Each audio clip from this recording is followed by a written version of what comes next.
This video will contain spoilers for Rogue One, a Star Wars story. I think most people can agree that the most bizarre moment from Rogue One was the interrogation of Bodhi, performed by a creature known as Bor Gullet. There seems to be a lot of ambiguity surrounding who or what he is, so I wanted to find as much information as I could to see if we can't make sense of it all. Most of the information I found came from the Rogue One novelization, the Art of Rogue One book, and interviews, and it's more behind the scenes stuff, so there isn't much to cover as far as actual in-universe facts.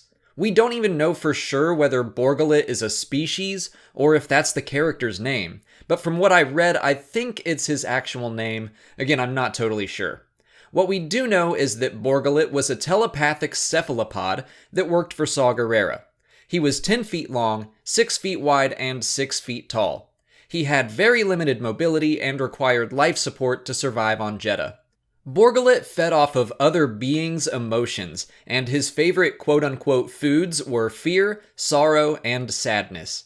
As he fed, he could also read minds. The process is detailed somewhat in the novelization, at least from Bodhi's perspective. He saw visions of his past, important moments in his life. Memories of his mother, his flight instructor, his introduction to Galen Erso, and more. Bor Gullet's feeding could drive someone insane, but in Bodhi's case, it just seemed to jumble his mind.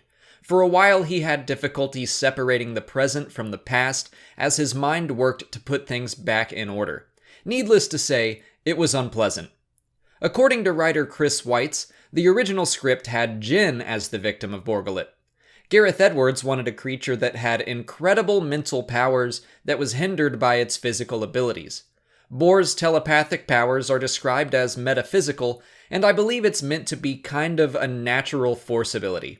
I imagine the entire species feeds off of emotions. This is similar to legend species like the Mind Witches that fed off of the mental energies of other sentient beings. And we've seen other races in legends that have inherent limited force abilities like the telepathic Iktachi, or the telemetric Kefar, or the non-sentient Vornskers that hunted through their use of the force. The design for Bor Gullet was based on an idea from Gareth Edwards that was then drawn by Ivan Manzella. Creature designer Neil Scanlon, who also worked on The Force Awakens, called the creature his proudest achievement.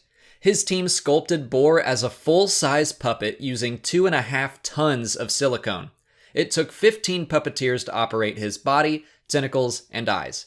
So he was mostly a practical effect that was then embellished with CGI. That's it for today.